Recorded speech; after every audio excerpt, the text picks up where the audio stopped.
for meetings. I think that's the best way to do that. We're not going to wing anything. Let's put it that way.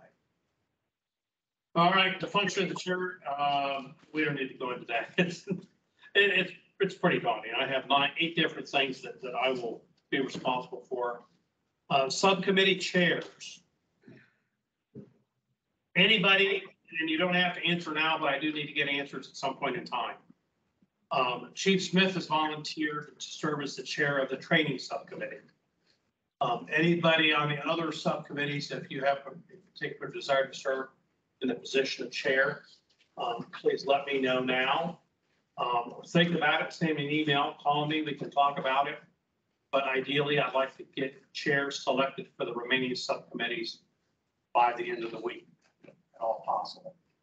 I don't want to twist anybody's arm, but we need to have one central person on each committee that can be our focal point for questions, contact, just to make sure we're all staying on the same page. So if everyone can think about that and let me know, I would appreciate it.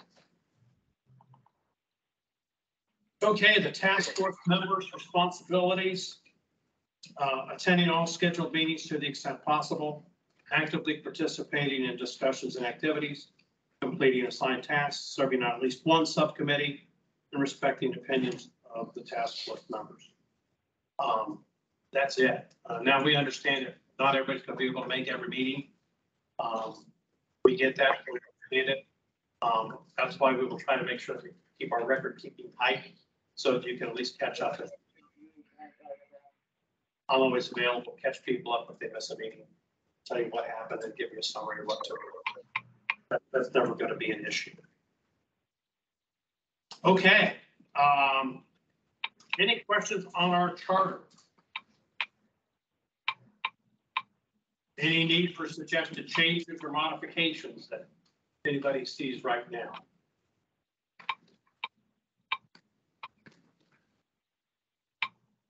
Okay, please take some time and review this. If there's something in the charter you're not comfortable with, something you think we need to add, please let me know. Please let me know, and we can certainly look at it.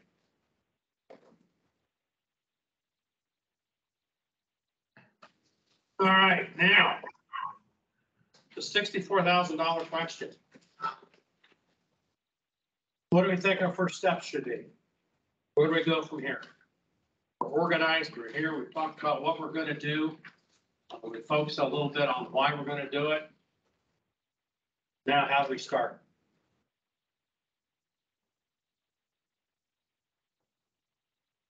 Maybe define the extent of the problem that we're trying to address. Okay. Maybe there's certain areas of the state that have bigger problems than others. I don't know that, but it'd be good to know. You know, it'd be good to know some of that information. So, refining what we're trying to tackle, just defining it a little bit further might be helpful. Okay. Really develop a problem statement. Yeah, and you know, maybe even, I don't know if you have this capacity or not, maybe even survey departments in some way, if that's, I don't know if that's feasible or not. Well, let's talk about that, because I think that's one reasonable way to do it. I think that's one reasonable way to do it. I have a few fears about the whole issue. One of the fears is that we think we know what most of the issues in the volunteer fire service are. We think. But I, as fire marshal, state 100% certainty that we know everything. What I'm afraid of are the issues that are out there we just don't know about. And I don't know how we're going to find out about them without getting out, talking to the volunteer community, but also conducting some type of a survey where we can get real data back that we can look at. EMS division uses surveys quite a bit. Aaron Jennings, do you want to talk a little bit about how you guys use surveys over in the division of the EMS? Yeah, so we do them a couple different ways. but we have used SurveyMonkey. We've used a couple different platforms to conduct those surveys.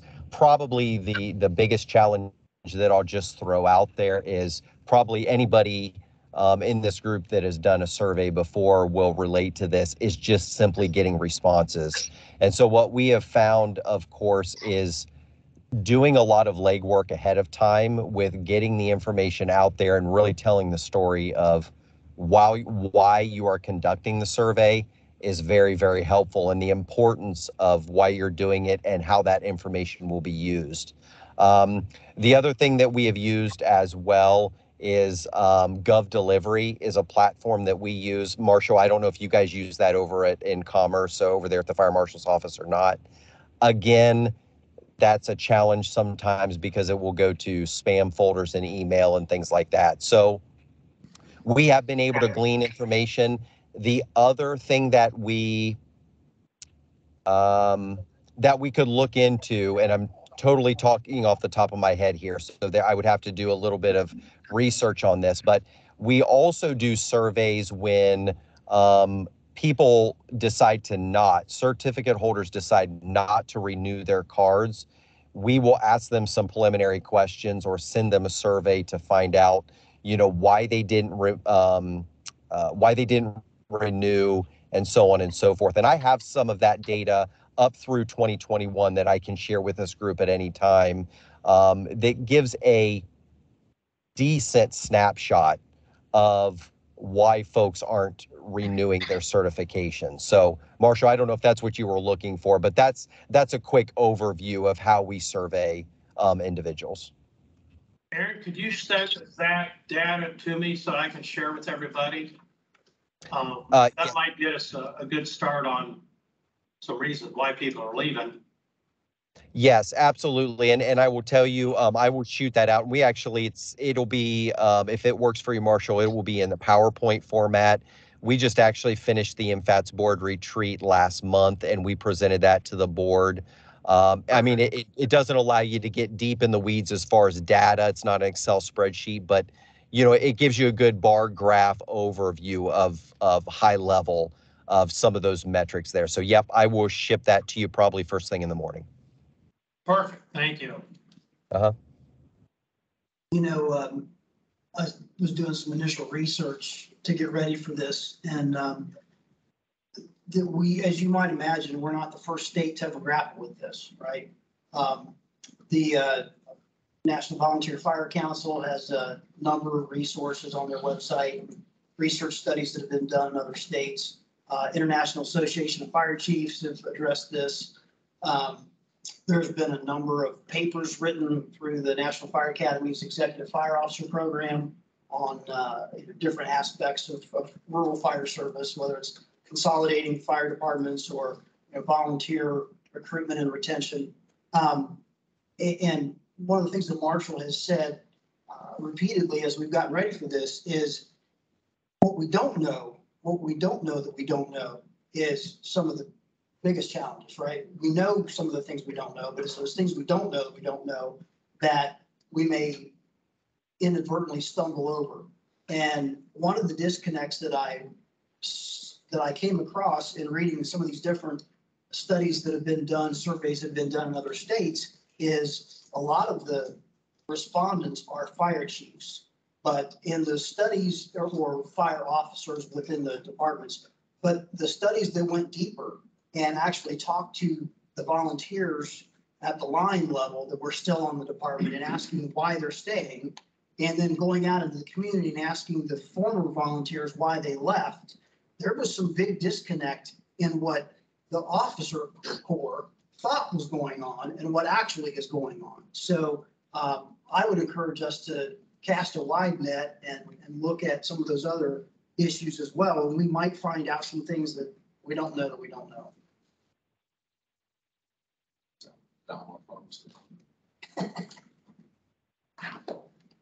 So how do you cast that wide net? That's going to be a question. That's going to be a grassroots effort. Could we get rosters from the fire chiefs and then contact information from those rosters and send that out to those volunteers? So current people, yes, but how do we get to the people who have left the fire department? So what Deputy Director Jennings is referring to is as people don't recertify, asking them why. So some of the, I think he's starting, that part of the survey is starting to get to the tip of the iceberg. Well, eliminate the middleman about getting the rosters. Use a certification number, send an email to everybody. Yeah. And that's what they do. Take one operation out of mix. That was kind of my first concern when we were going around the table here. No offense, but we're a bunch of old guys. And that's, but,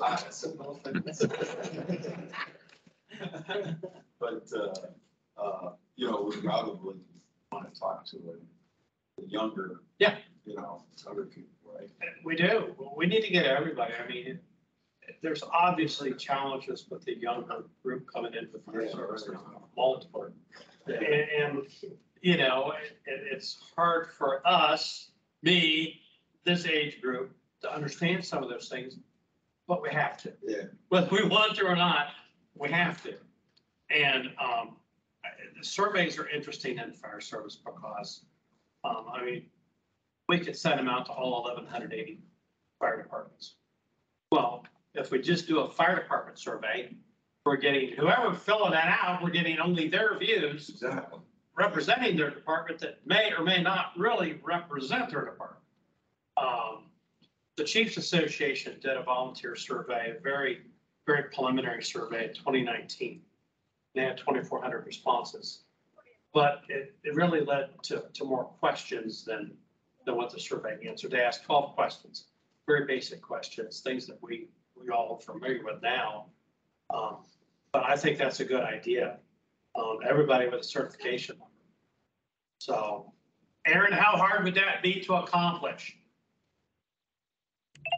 To get a list of certificate holders and email it, was that the question? Yes. It's not hard at all. We maintain that obviously through our files for certificate holders, and we have a way to pretty quickly, like I said, through Gov Delivery, we really have those email addresses already set up, if you will. Sometimes we have to tweak it a little bit. So to answer your question, it would not be difficult at all to send that out. The biggest thing I just want to reiterate is, to make sure we invest our time wisely, if you will, is I think we would want to do a little bit of legwork ahead of time, is whether it's through the different fire chiefs associations, even maybe through the governor's office, to really get the information out of why filling out this information is important, what will be done with it. So that way, because if you don't, people just ignore it unless they're really ticked off and they'll answer it.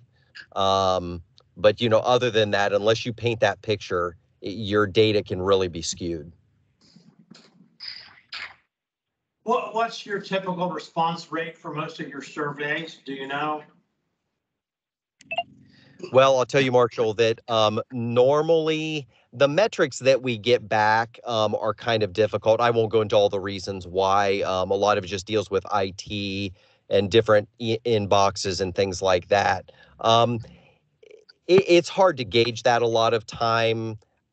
It's not as good as we would like. However, I do want to say that we've just recently, within the past month, we're doing a survey for EMS, and we're working with the Paramedic Foundation. There was a grant to do a survey on EMS providers and things like that. And we've did a lot of legwork and getting the information out there.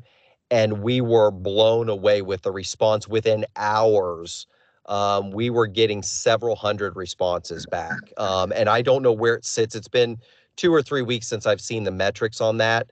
But it worked very, very well. So I think we can be reasonably confident that if we do, like I said, get the information out there, tell that story, we'll do pretty well, I think, especially if we're able to have the governor's office help us with that. I think we would do pretty well with the survey. I think that's a great idea with the communication piece before the survey goes out. I think that's a great idea. Yep. How far back can he go? If somebody's certificate's expired, can we get to the people who we've lost to find out why we lost them? We can. There is no state statute or rule that requires somebody to maintain information. And in fact, we have lots of problems, even current certificate holders. We do a lot of legwork of trying to keep our databases updated. So we could do it. I mean, we could go back and try to pull that segment of the population into a survey.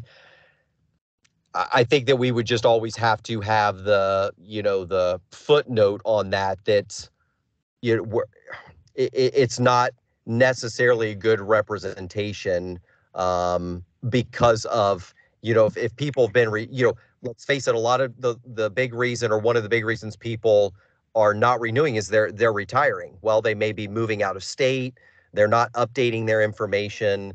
So that's the only caveat there. But if we've got it in our records, we could utilize that information. Are you able to pull that by county as well? Or separate them by county? Okay. Yes. Yeah, we would have to do a little bit, and we have over at the Division of EMS here, we have a data analysis section. Now it's only 4 people, but yeah, Right. we can do some work on that, and we can start to drill down on some of that data. Because that would be helpful to try and figure out like which counties, if it's not, just around like the big C's, if we get farther out, what kind of needs for different parts of the state versus just trying to get the whole state. Absolutely.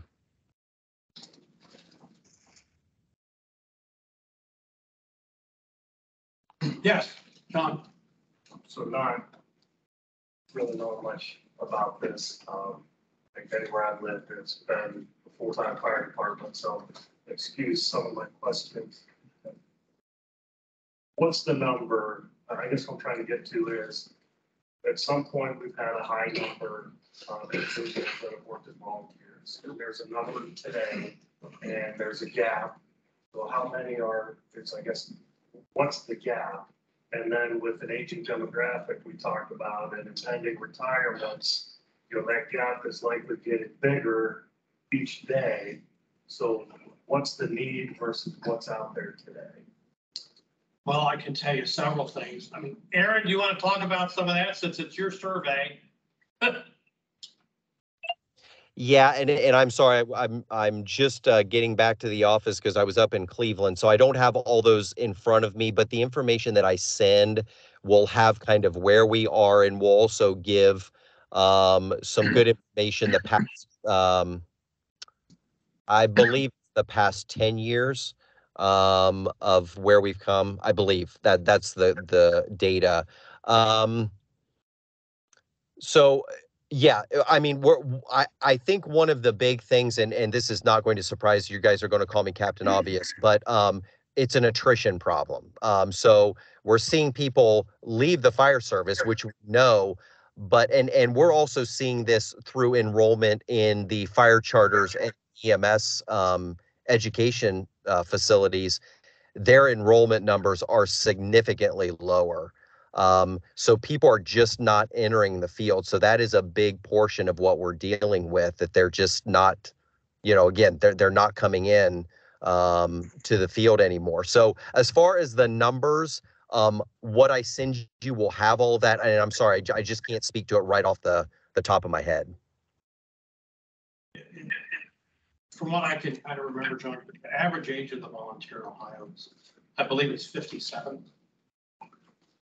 Average age. And then that gap, of course, is way on the other end. Law enforcement for a while has seen a decreased number of people coming into law enforcement. I think everybody can understand some of those reasons. We're seeing the same thing now in the fire service, and that's trouble. That's very troubling because we need the youth to come in. And I mean, there's a lot of issues with being a volunteer. How do you make any of this appear to be appealing? You're going to volunteer on your own time for no pay. Okay. In some places you got to buy your own equipment. Well, that could be on the low end, $3,000, $4,000 for your own equipment. Okay, then you got to, in some places, you got to pay for your own training. If you don't have to pay for it, you've got to take your own time to get the training.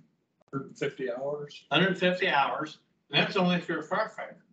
If you're in the EMS world, it's more. So it's personal time in your family, or your business, or both. And you might get killed.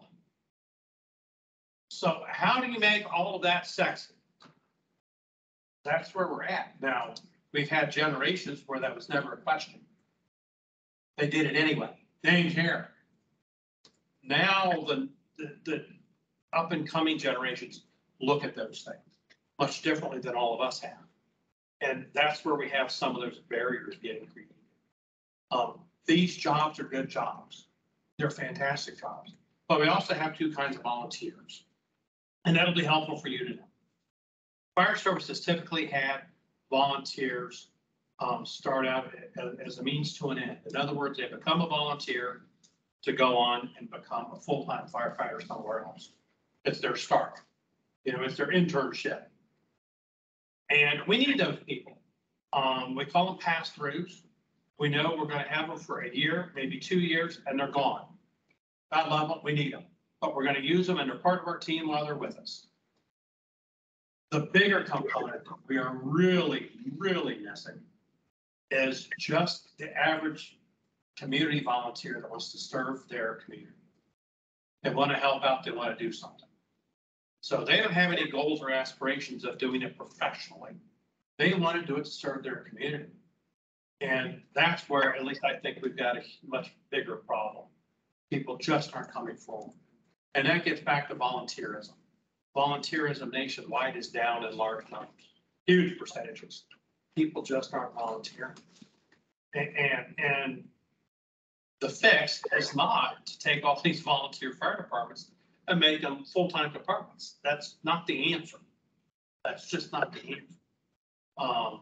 There's other options to change that model, but it still comes down to people. If we don't have the people to volunteer, communities are going to suffer. They're just going to suffer. Some volunteer fire departments on a car fire, it might take them 3 pieces of equipment from 2 different fire departments to get that car fire extinguished. And maybe 6 people, maybe more for a car fire. It's resource driven. And the resources are just dwindling and dwindling. I hope that answered some of your question. Yeah, the information that Aaron will send to us is a very good breakdown of what the Division of EMS did fairly recently. And it will show you how many firefighter 1s we've lost, how many firefighter 2s, EMTs over a several year period of time. And I don't remember the numbers off the top of my head, other than it's startling. Startling and very scary because there's no new numbers coming in behind. Very few. Kevin, is it worth in the survey? It made it seem like a throwaway question to most of the guys doing, as I imagine, you know, about a bit of service to community was worth the time and effort. But is it worth putting in the survey a question about what motivated you? Oh, absolutely. Yeah, because maybe we're missing something, and maybe particularly with the new guys coming in, is there some new motivating factor that we're unaware of? I doubt it, but why not make sure that we're not taking a look at that, figuring out a way to amplify that to the current generation of folks. We need a Top Gun Maverick movie trailer. We do. I know, I'm serious. I'm serious. Yes. You've got to have a reason to inspire young people to want to do something that nobody else wants to do, especially for free.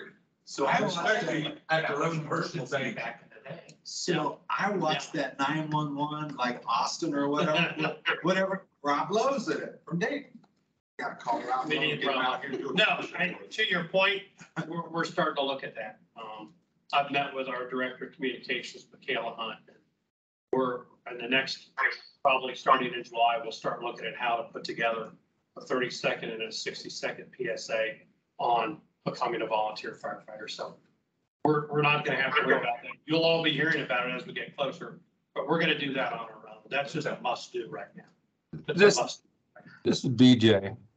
Being a career firefighter and part-time and a volunteer, one of the things that infuriates me with these fire shows is the fact that they got these guys all the time doing all the big drama and the fires and the collapse and everything else. But they left out a thing called pride. And that generally drives the volunteer fire service, community pride. And I think that's something that we could capitalize on. You're absolutely right. And I was in Pomeroy, Ohio, 3 weekends ago, 3 Saturday evenings ago, to help them celebrate their 175th anniversary. 175 years. They're all volunteer. They have 31 volunteers. And it was a great experience for me because the average age in that department as a volunteer, I'm going to guess is probably 25. Wow. And here's why. Their fire chief is a high school teacher. So he catches these folks along the way in high school and gets them, and they're staying there. They're staying there. And at the same evening, the same event, we honored a 70-year volunteer. He's 89 years old. He hasn't been active for about 12 years or so, but he lives close enough to the station. When the alarm go off, he goes to the station, opens the door, gets whatever piece of equipment ready for the crew, and stays there while they're gone, and he's their gatekeeper while they're gone. Those are the things that we need to capture for all of Ohioans to see. Because that's not just in Pomeroy, it's in every volunteer fire department in this state. But it exemplifies what being a volunteer is. So I saw that we had someone from the governor's office join. Mr. Pusateri, you want to introduce yourself?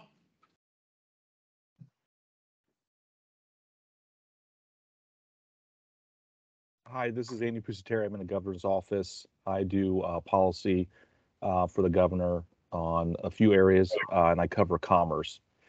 So thank you for letting me join. I'm interested to hear the discussion and debate about this. And, you know, I think this could be a very successful group in coming up with some good recommendations for the governor. So thank you, everyone, for, you know, taking some time and sacrificing your time and travel to help with this. So thank you. Thank you. Okay, any other thoughts, suggestions? We've talked about surveys for a while now. I think another thing is to try and get data from somewhere through the survey is to, people such as yourself and others, is to define the various types of volunteer fire departments that there are in the state. Yeah. Because it varies from those that are, you know, not completely unpaid, you know, you just put in your time, it probably costs you money every year to do it, to those that are maybe compensated by a call, or departments that have been able to institute some coverage, part paid coverage during the day, or, you know, that's 3 examples. There's probably 10 different examples of how volunteer fire departments operate. It's hard to even know how many departments there are in the state. And you're exactly right. That's why I say we think, because we don't know with 100% certainty that it is 1,180. It could be 1,280. But we think. Communities have been working to kind of put a Band-Aid on this for years by, you know, if you had the resources, or you were able to vote in the resources, and you could start paying some people to cover during the day for, you know, 8 hours or whatever during the daytime, didn't have as much help, or whether you got resources you could pay individuals to go on calls. They've been able to do that, but now even those individuals are stressed on the number of people they can get. One of the reasons that guys they go get a job. There's job openings everywhere. Yeah. And so the people with these part-time gigs, they're not there very long. now, but I think it's gonna help us in the long run, once we define, how many, I'd be curious myself, how many volunteer departments are there in Ohio? Nobody gets paid. I think we're gonna see that number decline. What's what? Yes. So, yeah, but yet it's the same, the recruitment retention problem is still the same. And the people are leaving faster. That you get in, you get them a fire, you get them a volunteer fire certification, you get them a fire 1, you get them a fire 2, and they're gone. I mean, there's a job posting somewhere and they just, you're a training facility. It's just, Yeah. Wrong. Something that just entered my head that I've overlooked because, you know, the fire service has been my entire life. So I'm familiar with almost everything there is in it. But for all of you, John and others that aren't from the fire service, we probably need to explain and give you some definitions now about training. Chief Smith, you just give us an overview of what training a volunteer goes through, and how many hours it costs. Yeah. So there's 3 levels of firefighter certification in Ohio. There's a 36-hour volunteer certification. There's a 156-hour firefighter 1, and then firefighter 2 requires 244 hours. So you can build on that and do that sequentially, or you can do it in one fell swoop and do that whole thing as one package of a class. The National Fire Protection Association, in all of their professional qualification standards for firefighters, they only recognize firefighter 1 and 2. And so the volunteer certification that we have in Ohio meets 17 of the 26 job performance requirements within firefighter 1. So it is in ORC that thou shalt not exceed 36 hours. And so one of the challenges we find is that on one hand, that 36-hour class is a lot of time. Even people who work full time to carve 2 weekends out, or multiple evenings out of their schedule to be able to do that class. The other side of that, as instructors and trainers, the tension that we find ourselves in is that to provide enough information to not get yourself killed, euphemistically or metaphorically, the students are drinking from the fire hose. We're trying to cram so much information at them so fast that how much of that do they really ingest, assimilate, and retain, right?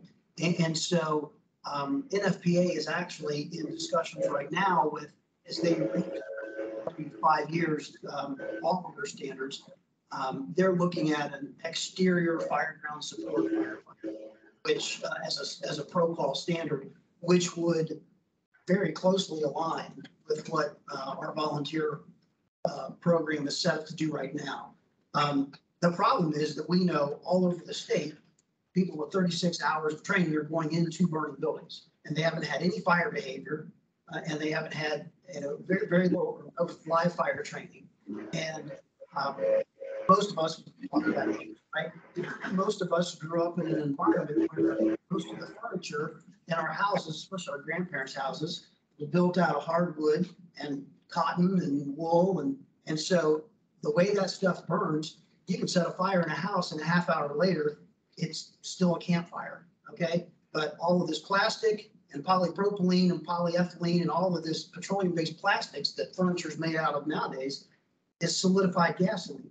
And so the heat release rate, it's explosive. The fires are explosive. So we're fighting explosive fires in disposable buildings, because the construction is so much lighter weight. And volunteer firefighters, they're fighting because of the response times in the communities. The fires are growing bigger, faster. So, you look at a metro department or a suburban department, they easily throw 24 firefighters at a single family house fire. Okay. Bedroom fire. Yeah, exactly. And that fire is oftentimes just a room and contents fire. But when you have a 10, 15-minute response time, now the volunteer firefighters have a third of the training and they're fighting bigger fires with less people. They're lucky, some departments are lucky to get 6 people on a single family house fire. And national standards 15, and some urban departments can throw 24 firefighters at that. So, less training, bigger fires, the risk is exponentially higher for volunteer firefighters. And yet the tension is then, you've got a full-time job, kids are in soccer, all these other things going on at home. And where do we find time to give them the training that they need? So we're looking at a lot of different ways to skin that cat, but that in and of itself is a huge roadblock to recruitment because, people, I grew up in the western edge of Appalachia. I was a volunteer firefighter for 10 years. None of us in this business were considered, most of us, Dr. Jetter is, but most of us are not academics. Okay. And I would say that most of us are tactile learners, right? We learn by putting our hands on it as opposed to heavy book learning, if you will. And so the pass rates or failure rates in the volunteer recruitment classes are very high because we're trying to throw so much information at somebody who most of the time has been out of school for a while. And it's just not the domain that we're using to do the training is not effective in a lot of different ways. So that in and of itself creates a huge roadblock for recruitment. So that's kind of the overview, just to become a volunteer. Chief Clouder, you want to explain quickly our fire department definitions that we use?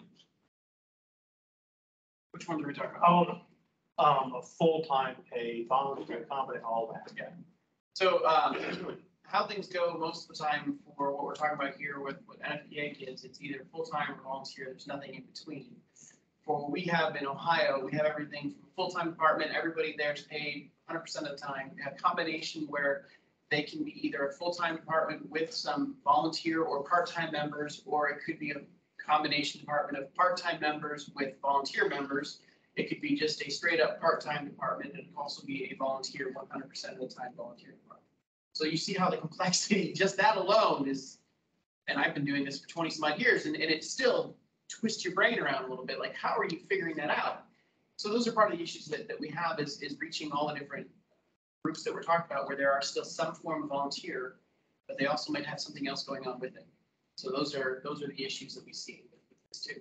And there's one more group you won't hear too much about, but we still have it, industrial. Oh, the fire brigade, yes. And that's not even something that's addressed in all the different standards that we're talking about for just firefighting. They have their own separate thing to begin with. And the fire brigade alone, they're designed to just take care of a facility. That's it. That's all they do. They don't go response to anything outside of their own area. They don't go cross over into the communities. They just take care of where they're at, and that's it, because they have no emergency response by law abilities to go do anything. Okay, thank you. Does anybody have questions on any of that? Jeff? Is there any way to find out is the retention rate better in a paid volunteer versus straight volunteer? That's a good question. And also, yeah, on trying to find out the members that have left the service. Does most of the departments do an exit interview? I think it's a mixed bag. Some do, some don't. That would be a way to find out. Yeah. I know we don't, but I'm going to try to get that started. I think it's a great idea. No, I mean, that definitely should be a survey question, for sure. Even at paid service level, people are staying as long as. I know, and that's today, young people. Today, they just don't 2-3 years of work. Well, like, the whole lateral transfers now, I mean, it started in law enforcement where you go from Columbus to Reynoldsburg to New Albany and whoever's got, the best package. Well, now, I mean, it's come to the fire service too. I mean, there's folks, I know a couple folks in a local department in Licking County that are getting ready to go to my alma mater in Columbus. And it hurts, but it's going to happen. I mean, you can't keep people hostile. They're going to go where they feel they need to go and where they can find what they're looking for. One of the $64,000 questions I always had coming from a large department was, well, hey, life's got to be great, wonderful, and da. And man, that's got to be a dream. And well, the answer is, yeah, it is for some, but it's not for everybody. There's advantage to a large career paid department and the volunteer service. I mean, I haven't seen anybody yet spend 50 years in the Columbus Fire Department. I have not. Well, maybe Chief Strick had many decades ago. He might be the only one. But in the volunteer world, 40, 50 years is common. So there's something in fire service for everybody. But the issue is, we're just not getting everybody. Just not getting anybody. Any other thoughts, questions on the survey issue? I think we've agreed that we need a survey. We need to start with surveys. At this point, I would ask everybody, start thinking of some survey questions. Start thinking of survey questions, keeping in mind the 4 areas where our subcommittees are aligned. But go outside of that. Think big box. Like Chief Smith said, you know, my fear is what we don't know. So I don't want it just to boxed into a certain set of thoughts. Let's send, if you would, put it in a Word document or any kind of document. I don't care. Just send them to me by June 24th. That's a month. I think that's reasonable. Everybody agree to that? Okay.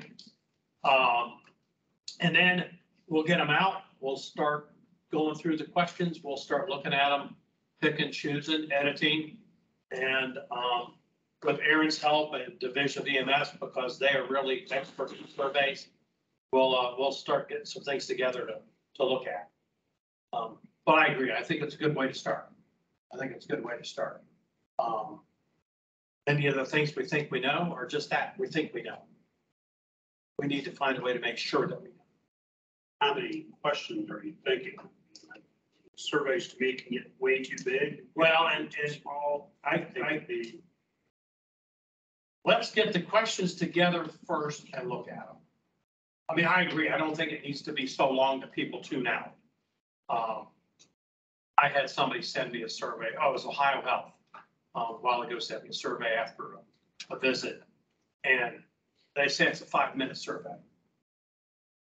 Maybe 5 minutes on the first couple screens. I got halfway through it and said, no, I'm done. Well, we don't want that to happen. So let's get our bank together. We'll look at it. One of the things that Director Maxfield has allowed us to do, and it supports completely, is we're going to hire a part-time research assistant. So this is going to be somebody that research is their world.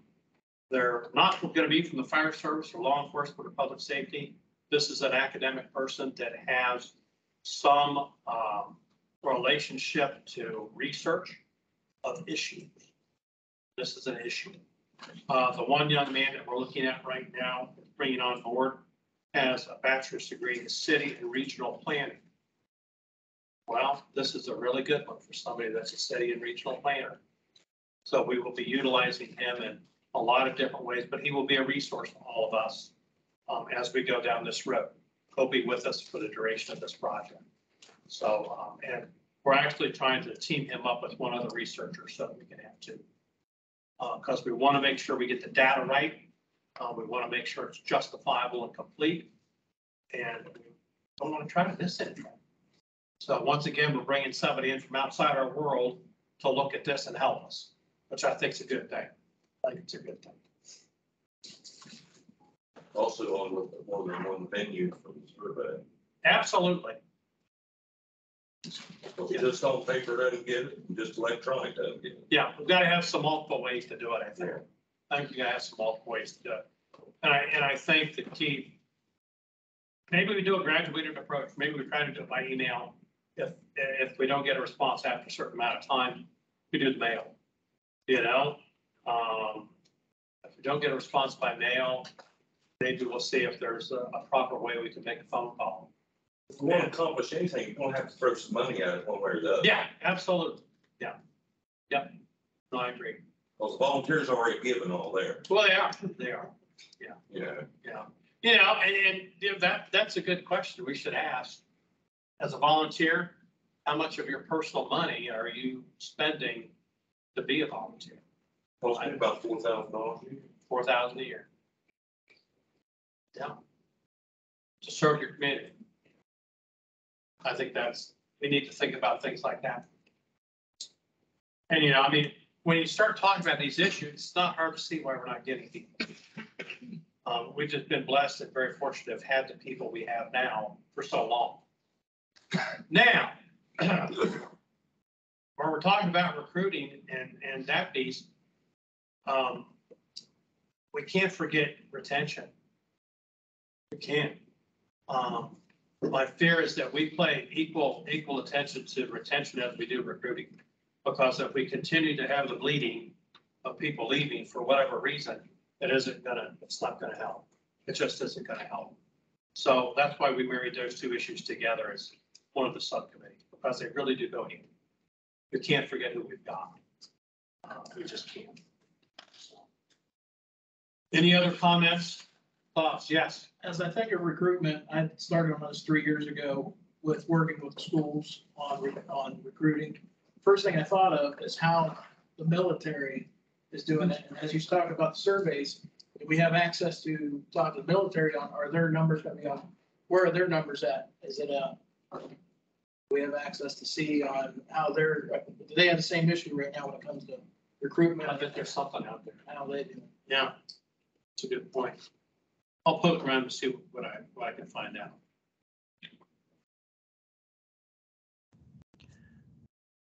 So another thing, I don't think that the task force has been really publicized enough that very many people in the fire service or throughout Ohio are even knowing about it, with the exception of what was shared on social media and some of the people who were at the ceremony. A lot of departments don't even know this has been informed yet. And so it'd be nice to get the information out there so they can start thinking about ideas, knowing that a survey is going to be coming out, so they kind of have time to sit down and collect those thoughts and maybe have stuff written down that they want addressed.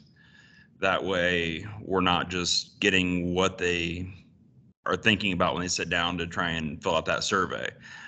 Or if it's something that, you know, they would rather get a association group or try and get somebody out there in person to talk to them and, you know, try and take down all their ideas. But I can tell you that several of the departments around us didn't even know this was even being formed or know that anything about it.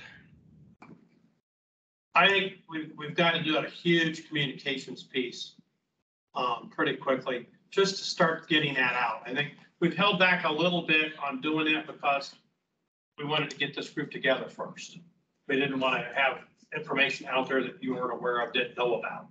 Because, you know, all of us are ambassadors to the task force, and we can and should talk about when we're out and about. If you'll notice on the documents, the task force has its own logo. Our graphic artist in the Department of Commerce created that logo for us, and we'll use that on anything and everything that we issue regarding the work of the task force. So we've got some of that piece started, but we've got to formalize that a little bit more and have a plan to really promote this. And then definitely on social media, I mean, that's a tool that we definitely want to utilize because that's where we're going to get a lot of feedback. And even if you had a page there that we could keep all the updates out there for people, and then that also would attract people from the state to that page to see what's going on and stay in contact with it in case they do miss an email or a meeting. No, I agree completely. And social media, it surprises me. The fire service is much more amenable to social media than what you would think. We really, really are. I know if you haven't looked at the social media for the fire marshal's office, get on our website, sign up for Facebook, Twitter, and just get on our website, subscribe to our updates. We're constantly updating our website. And it's a new platform that we just rolled out a while ago. And it's a lot more user-friendly than it has been in the past. It's very nice. It's an improvement over what we had. But, you know, on the social media side, on my own personal Facebook, I'm out there trolling, looking for other fire departments that have posted stuff, and I'm resharing it myself. And I don't know these folks. I'm just resharing it to get it out there, to let the state see what other fire departments are doing. Just last night, there was a department in, having water drills. So they had a picture of it, short, simple, good Facebook story. They were doing water drills with their volunteers. Another one's getting ready for a big event, a fundraiser this Saturday. I'll just share that stuff all over the place. And I think that's what a lot of fire services is doing. That's the only way, and that's one way, but I'm surprised at how active many fire departments are, especially on the volunteer side. Very active. It's true, we're Facebook friends. My whole feed is Kevin retweeting every fire department in the state. There you go. See, it works. It works. It works. It works. Right. And, Rachel, you had a comment. Yeah, I just wanted to touch on what Justin said. We at Commerce have a very talented communications department. And with that, we wanted to put together kind of a one-pager, kind of in a newsletter format, if you will. And then currently I'm working on a comprehensive list of all fire associations and volunteer fire departments as well. I didn't know if it was kind of scope creeping, if we wanted to include all all fire departments, or if we just want to keep it with fire associations and volunteers. Let's focus on volunteers, because I can focus on everybody else as the fire marshal. So for this effort, let's focus on volunteers. Excuse me, Marshal. Yes. From Northeast Ohio, News 5 did a story recently how some fire chiefs were going down to the state legislators because they're concerned that they aren't getting enough, paramedic and EMT coverage. Do we want to unify an approach to get them working with us, let them know that this is what it appears that this task force is trying to do to get all those. I think it doesn't hurt. No, I don't think it hurts at all. The more that we can share the information we're working on, the better.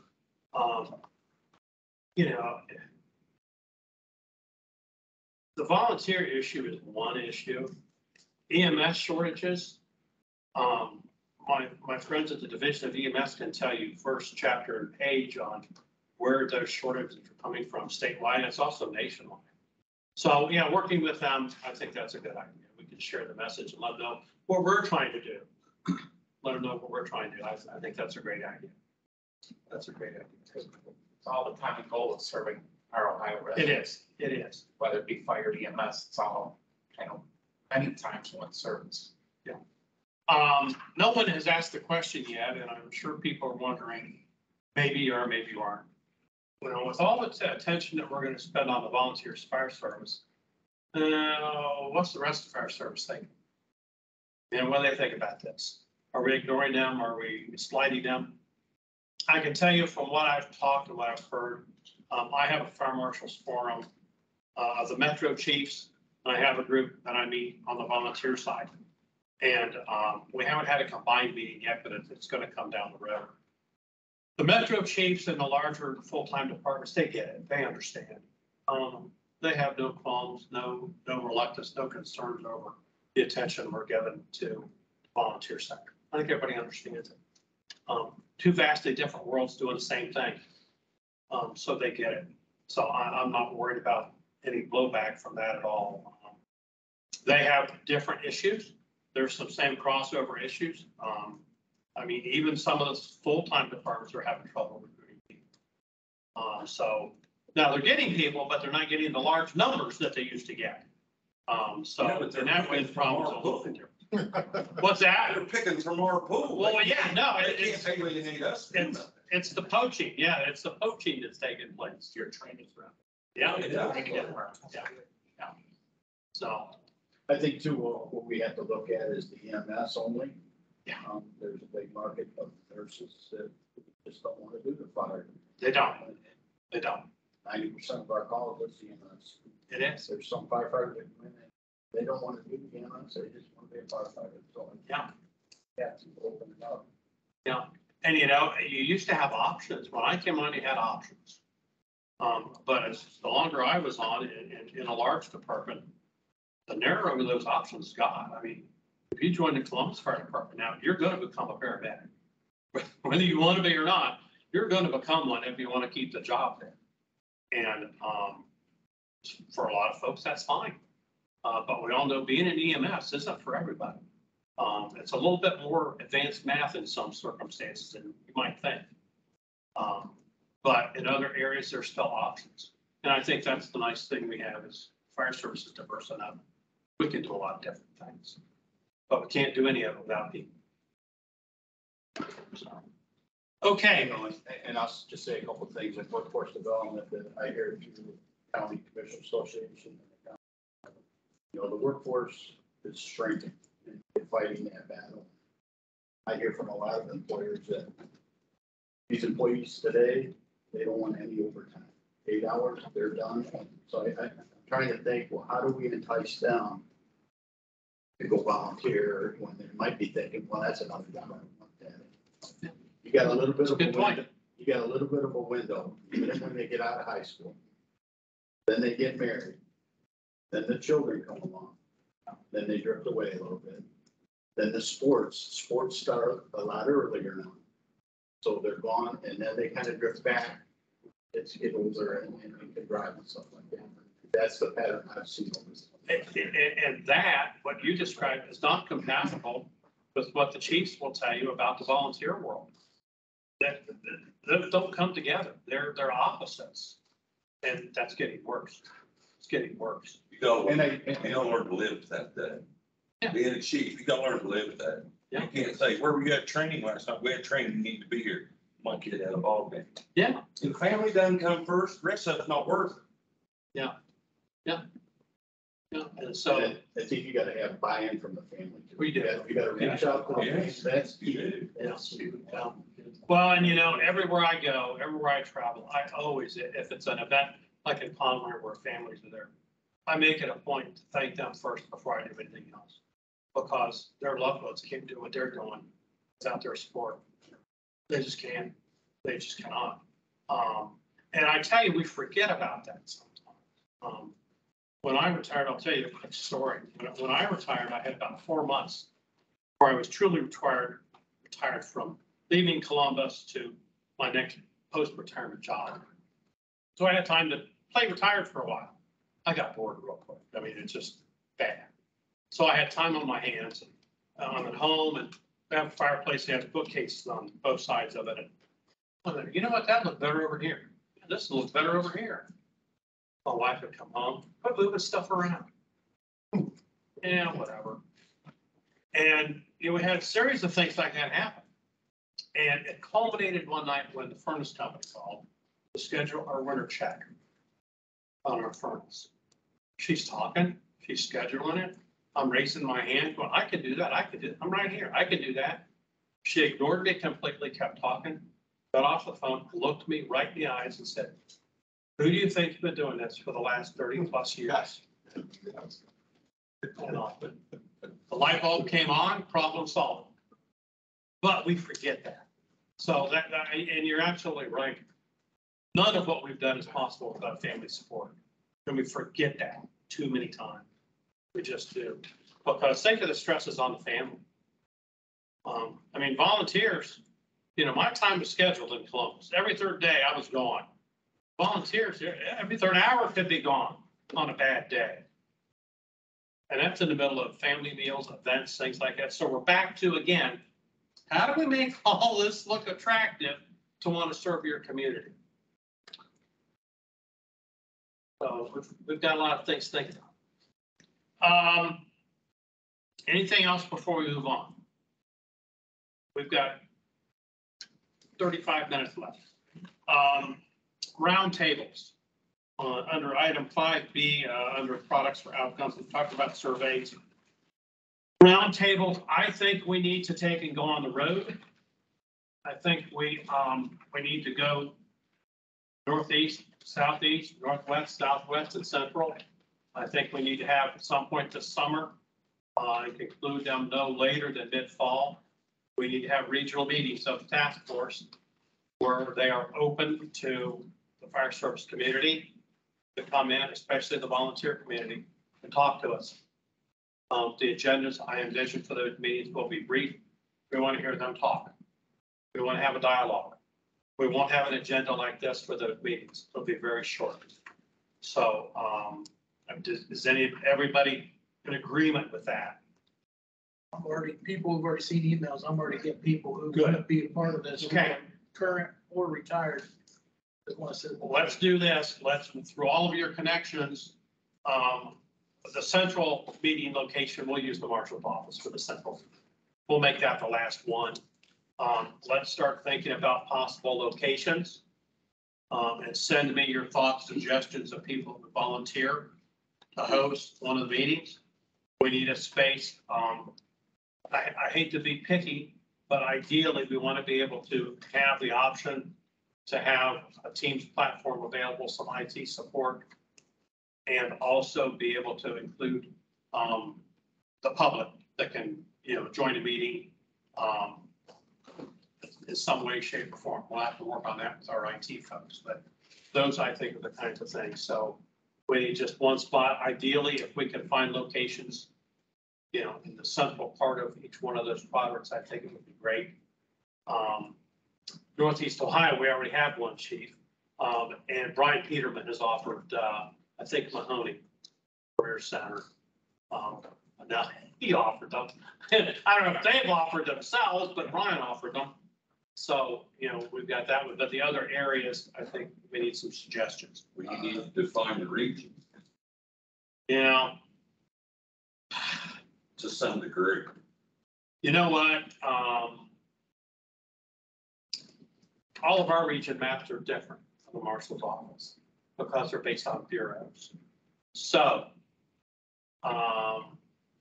Matt, will you send me the EMA official regional map that the state uses to define our regions? And I think that'll give us a good idea what we mean by when we say region. Because the EMA's got it broken down in 5 different areas, right? We'll use the Ohio EMA map to establish what regions are regions. I like to consider doing some of those. Well, and that's the other thing that goes with that.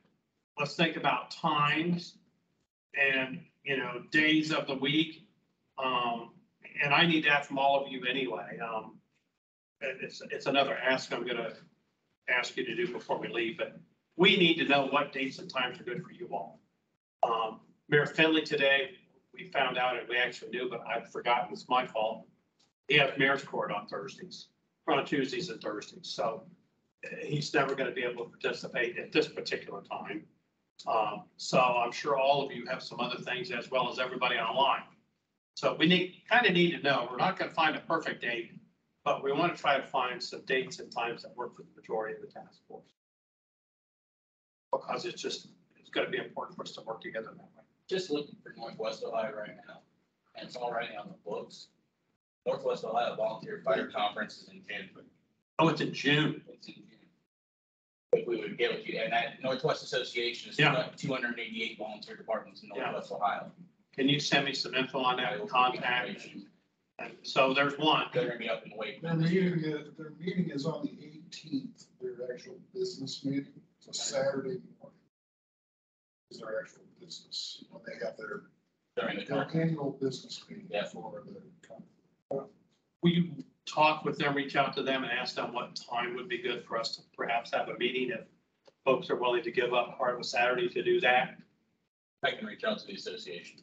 Okay. Our chiefs is trying to have their volunteer Symposium. symposium in September. So We'll probably have the fall meeting here, but that's a possibility. I know they extended Flyers are out, I know. They extended the registration date to June 5th. That's all volunteers. Okay. Zach, did you say that Wakeman? But isn't there's plenty of venues. Belmont County has a great venue. Their -1 center accommodates. Apollo Career Center and a county career center are both Okay. offered up. Yeah, well, I was at Penta for the, but Jack and I were both up there. That was quite a training weekend. Okay, anybody online? We've kind of been dominating it on this side. Online thoughts, comments, questions?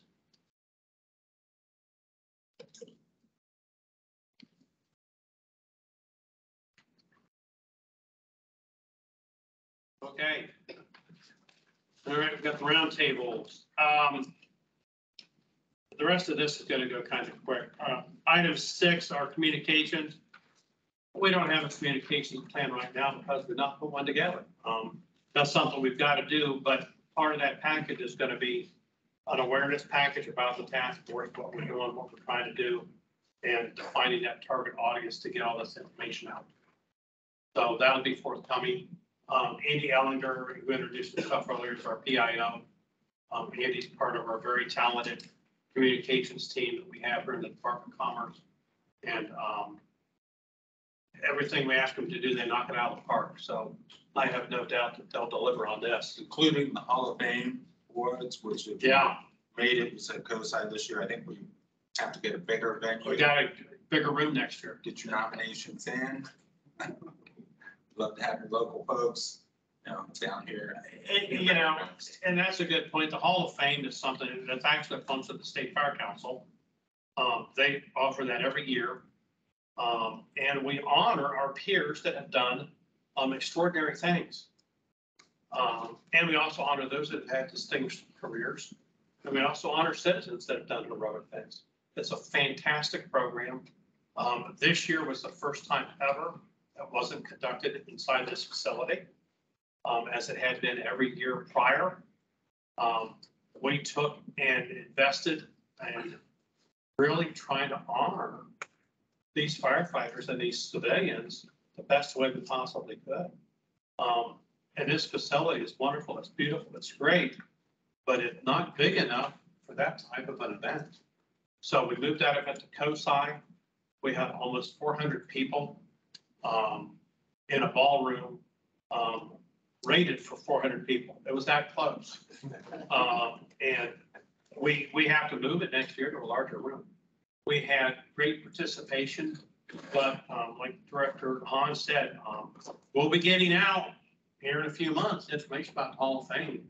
And I would encourage you, and that's for everybody, not just volunteers or full-time, it's everybody in the fire service. One of the honorees that we honored last year from Wayne County, Ryan, and I can't think of Ryan's last name, he had pulled a grandfather and an infant out of a pond that they had fallen through the ice on. Sadly, I don't believe the infant lived.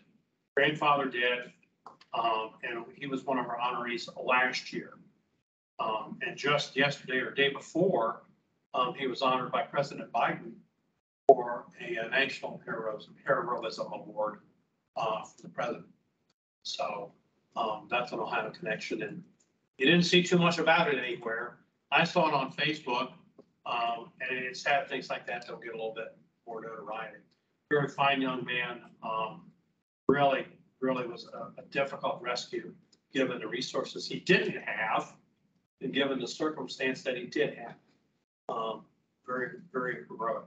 Those are opportunities when you send in your folks usually throughout the state, to win an award, get it in the newspaper, get the local media, trying to furnish that image.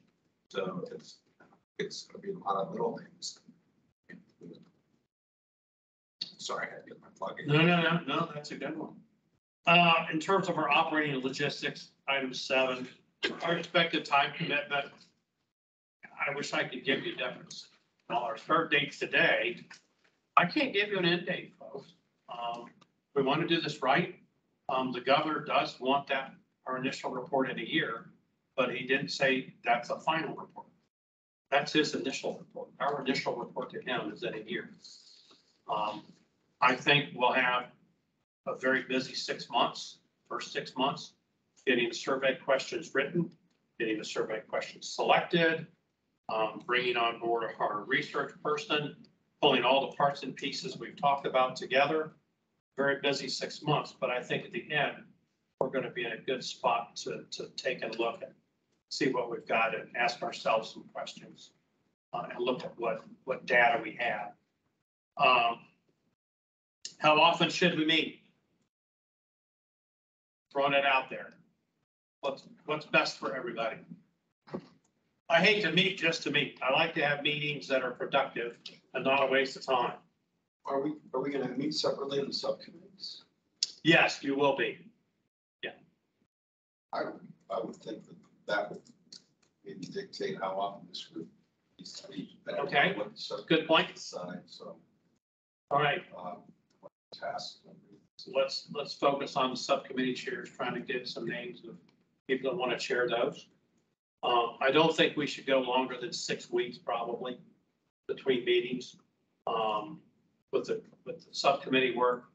I think the heaviest part of the work is going to be our first 6 months.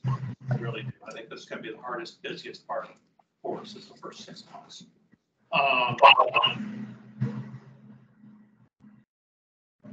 Technology, we have the Teams platform that we use. Oh, I'm sorry, go ahead.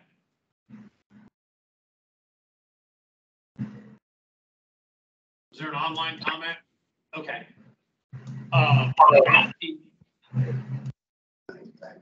Is it? We have the Teams platform available. Like I said, if you need help looking through Teams, let us know. It's not that difficult.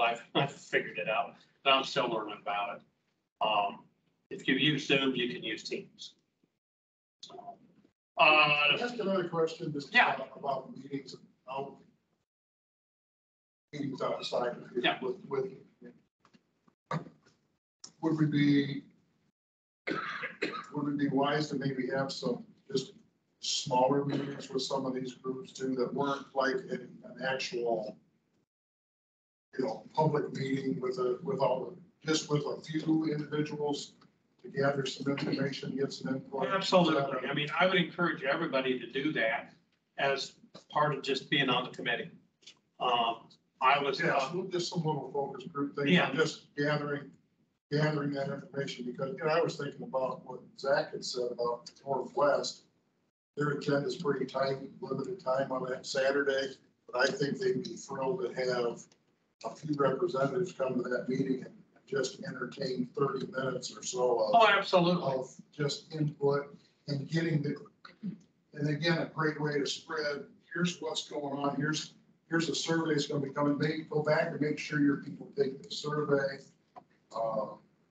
There's 200 some fire departments involved. Well, there is. I think that's a great way. And a few Saturdays ago in the morning, I spent 2 hours with Chief Newland up in Ridgeway, Ohio. And he had invited 9 or 10 other local fire chiefs to come in. We had a great conversation over coffee on a Saturday morning with the bay doors open and a nice breeze coming in. We had a great conversation just about volunteer issues. And I think there's great value in that. Great value in that. So I encourage anybody and everybody's got a chance to do that.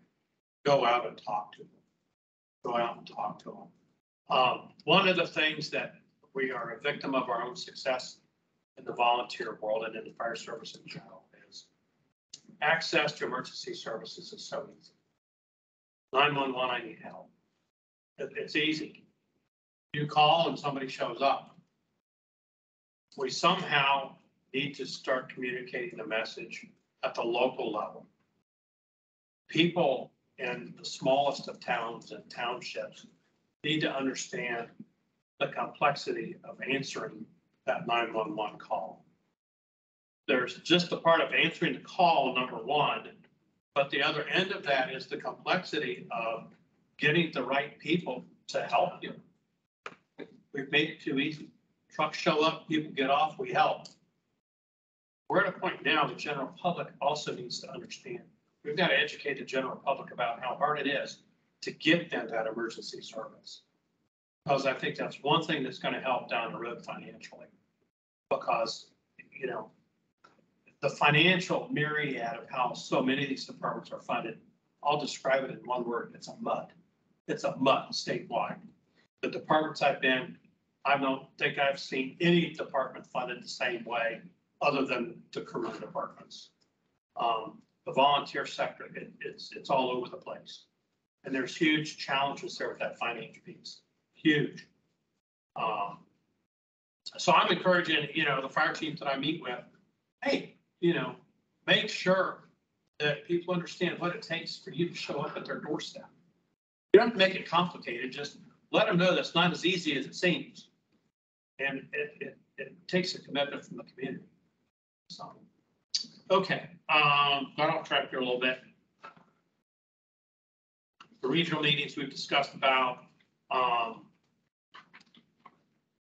based on what ideas and suggestions we get to have the meeting locations, we'll kind of play with dates.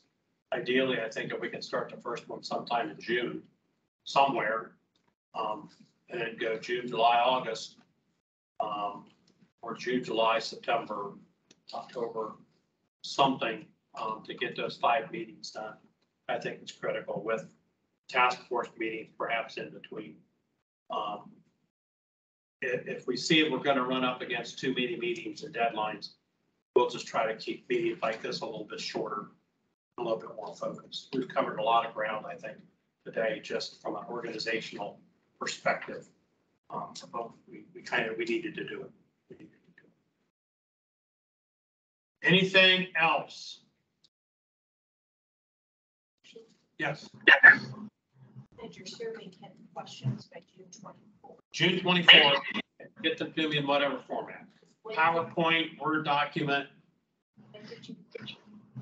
I'd like people to volunteer by the end of this week, if you're so inclined.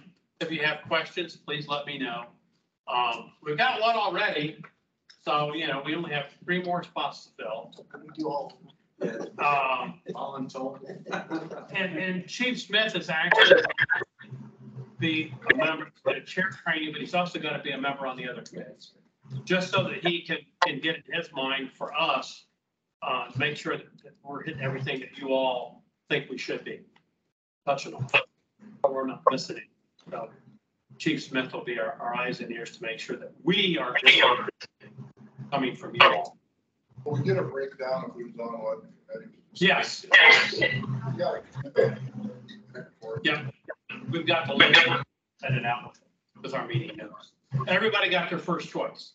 And feel free to serve on more than one committee if you want. I just, honest to gosh, don't know how you'd have time to do that, but you are more than willing to do so. More than willing to do so. Anything else? Marshal, Ed Kosel. Hey, we were talking about recruitment retention. I just want to throw it out there, and I'll email you some stuff later. But, sometimes, especially younger folks, they're looking for a little excitement. And maybe a fire department that runs few calls. I know there's some out there probably only run 40, 50 a year.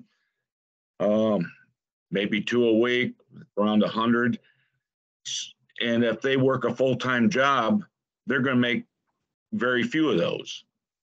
So if we consider, or they consider, if they haven't yet, an automatic aid response with neighboring departments,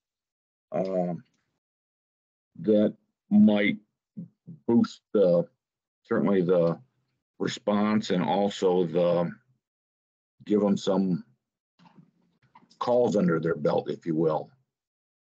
You're absolutely right, and I think that's going to be a good conversation that the Response and Operations Subcommittee is going to look at.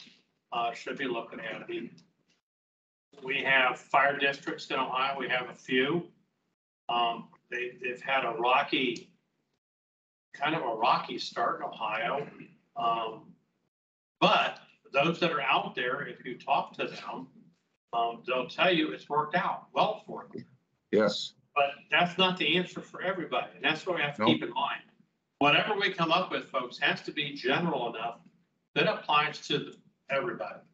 And here again, fire departments, whether they're full-time, part-time, paid, combination, they are local community assets. So to me, that means the community decides what that organization will look like, do, and how they perform and how they're funded. So we've got to keep that in mind too. We don't, certainly aren't going to dictate a host of recommendations. Our recommendation will be just that. There'll be recommendations for others to consider. In many communities, they're the hub of that community. Absolutely, they are.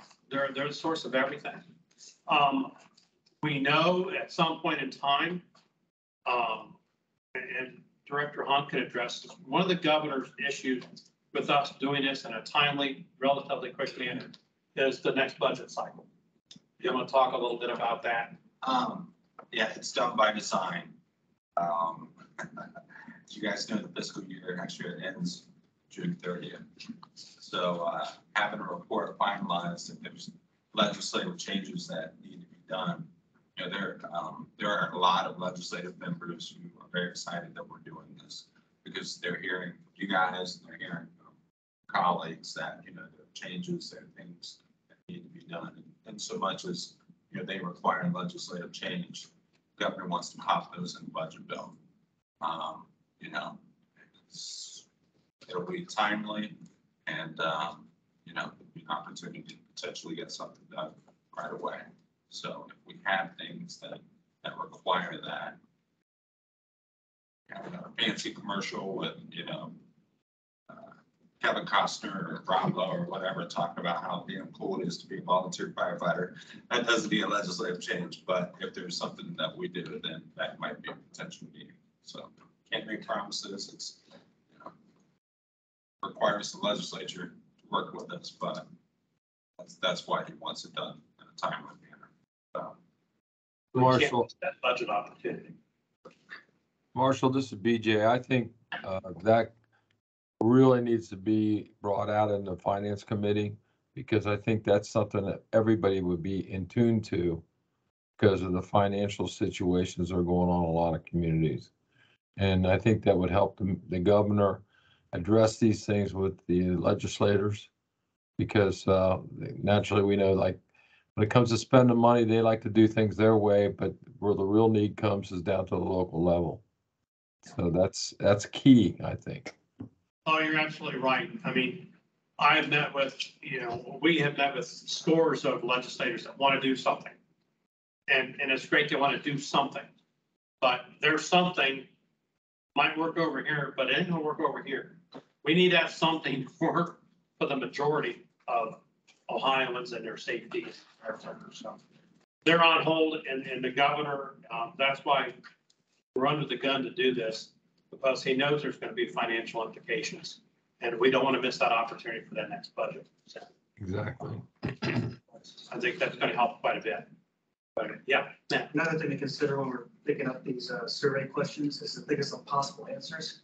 Yes. Because if we're sending out a survey to hundreds or possibly thousands of volunteers, you can get lost in all the short answers, long answers that they have. So think of some possible answers and then maybe put a bullet there that says other and then specify so that whoever's doing the analysis of all this has something to go by and we can figure out where the trends are at. Yeah. Blue Book answers, compiling data from Blue Book answers is tough road. We like Rachel too much to do that too. We'll have to be back up to back up to back up to back up to get back up. We can get that to the researchers. There you go. The other thing is, don't pigeonhole ourselves into just what the state can do. As we Absolutely go through this discovery process and see what's going on in other states, we may wind up as part of our work product, a whole list of ideas that can be implemented at the local level. And that's one resource guide or resource list that we can provide as a work product, but then also what can we do at the state level to support other initiatives? Let's throw a teaser out there about Montana. I'll give you a teaser about what Chief Smith is talking about regarding the state of Montana. All right, so I'll try to be concise. I like to talk about it a lot. So as I talked about before, our 36-hour volunteer course is a lot of information shoehorned in a very short amount of time. So talking to my colleagues, I interact quite a bit through a trade association with the other state fire academy chiefs around the country and Canada.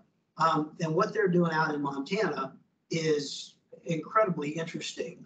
They're actually covering a firefighter 1 class, which we take 156 hours to do. They do in 40 hours.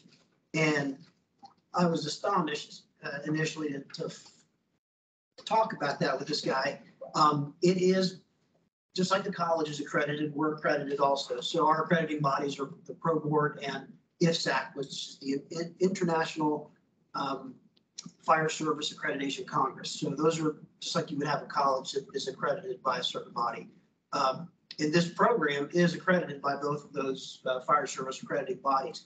What they do is they take everything out of the classroom. So to test cognitively, it's an open book test. 55 essay questions. They get like 6 months, 9 months to do that. And they get coached through that, but it's all open book and it's all essay. And they find that that process of reading a passage, distilling it down to a smaller, 6 sentences and handwriting it, that cognitive process to do that, when they test 6 months, 12 months out, the retention of that information is greater than somebody who crammed for a multiple choice test. So they don't do anything in the classroom. It's all hands-on. And he said it's very much like practicing football plays. When you're going to start practicing a football play, just go out there in shorts and t-shirt. And we whiteboard out first in the clubhouse, and then we go out and we just walk the plays. And you're building that muscle memory, right? And then we'll put on some techniques, right? And then we'll just do some light touching, and then we'll go to some scrimmaging. And so it's this progression. He goes, and that's exactly what they do with this. They present a scenario of a single family house fire, and then they start with, here is the introduction to your PPE, and here's how you don it, and put it on, take it off. Here's how you gather your tools. Here's how you do your 360. Here's how you deploy a hose line. And as they walk through that in progression, they never let anybody, everybody's in a company of 4 people, and you rotate through roles. So everybody gets to play in the same, in each different role.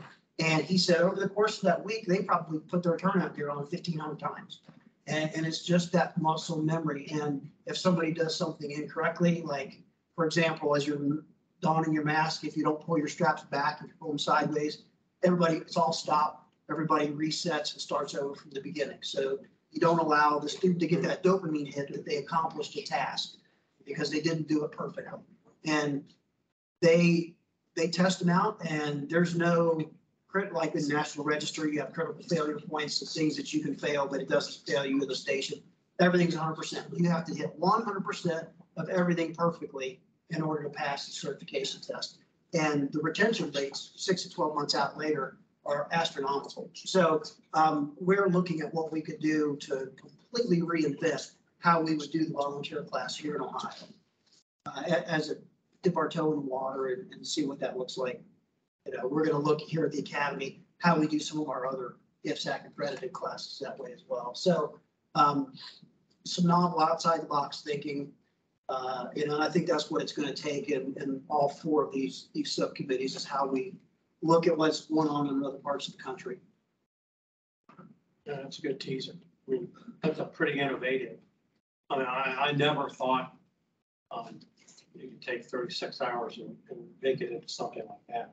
I took the 36-hour course when I was a volunteer for a minute back in the late 70s. And sadly, the course hasn't changed a whole lot since then. But we needed to. We need some changes there. So, okay. Just in closing, I want to thank, or any last minute comments before we move on? One quick question. Yeah. Going back to the schools that I know in Northeast Ohio, that we're rural, we don't have any firefighter 1 or firefighter 2 through the high school.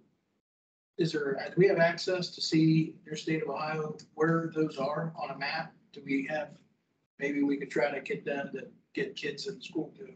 Yeah, Division EMS has all that. Okay. We've got 26 career and technical centers throughout the state, but like I said, they're not everywhere. They do great work. Not all of them do fire service work. Most do, but there's a few that don't. But the interesting thing about that dynamic there is, it wasn't that long ago, they had waiting lists of students to come in. This particular academic year that's concluding, some of those career centers barely had enough people to run a class. So, I mean, this whole issue is affecting so many other things other than just at the community level. That's affecting career centers and that educational component. Because after a while, those programs, they're not going to be able to stay available. They're not going to be able to stay afloat with those students. So, okay, just to close out, I've got a few things just to kind of summarize. Let's try to get survey questions to me in some format by June 24th. And the regional information, kind of send me whatever your thoughts are in terms of places we can locate those meetings at. And if you get a chance, get out and talk to volunteers, those that can, get out and talk to them. If you're a community leader, try to talk to a volunteer chief in your locale. Just try to do a lot of independent learning on your own. That's what I've been doing for some time about this issue. And I'm not even near the point of thinking I know it all about the volunteer fire service. Because I know I don't, and I know there's more that we just don't know as a group. So those are good opportunities. I'm excited by what we're doing. The governor is more than excited with this opportunity because he realizes, he's been served by a volunteer fire department in Cedarville the entire time he and his family have lived there. So he gets it. He knows about the volunteer fire service. But so many other Ohioans don't. Because like I said, we made it easy. We made it easy. They call, we're there. Our charge is to make sure that we can continue to do that to serve them. And unless we come up with some good alternative strategies to help in this situation, it's going to be a bad thing for Ohioans one day. So I appreciate everybody's participation. I'm excited. We are thrilled to be able to work with you all. We think we've got a great group of people here. The diversity is exactly what we had talked about for months when we were designing this concept. And here again, I don't know if Andy is still on here or not. Andy Pusateri in the governor's office was with us on this journey the whole time, planning this. This just didn't happen overnight. We've worked on this idea for about 7 months. We've worked on this for about 7 months to get to this day. So Andy, thank you for all of your work and support. We really appreciate it. Well, the work's just beginning, and I appreciate the ability to participate. So thank you. Thank you. So everybody, thanks again. Stay safe going home. And you've all got my contact information. We'll get some documents out to you the next couple of days. I am self-imposing a 2 email limit on myself and Rachel. We're not going to send you more than 2 emails a week. We promise. We don't want to get deleted. So we're going to try to control that as much as we can. But check spam folders because we're yes, a large group. Anything with the .gov on the end of it sometimes automatically gets sent over. John, I had the problem with John. And then the mayor. The mayor's emails were coming back to me as undeliverable, but he was getting them. So, I mean, we had to figure that one out. So anything with the .gov, yeah, please make sure that we're in your folder. Yes. You want a chair, right? Otherwise, we're drawn out of a hat. We'll figure that out. Hopefully we'll get some volunteers. I know we will. Thank you, everybody. Stay safe. Don't leave.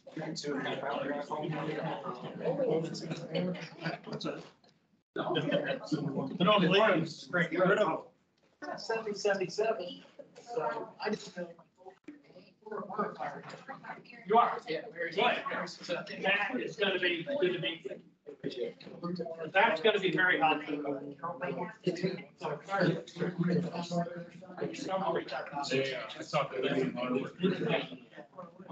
That size of thing.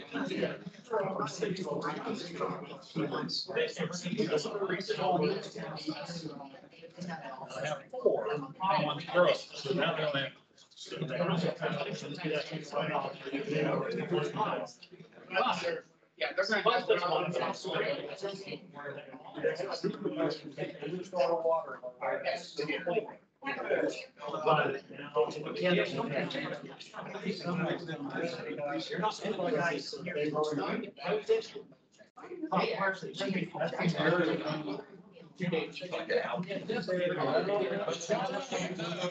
Don't say that.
Remember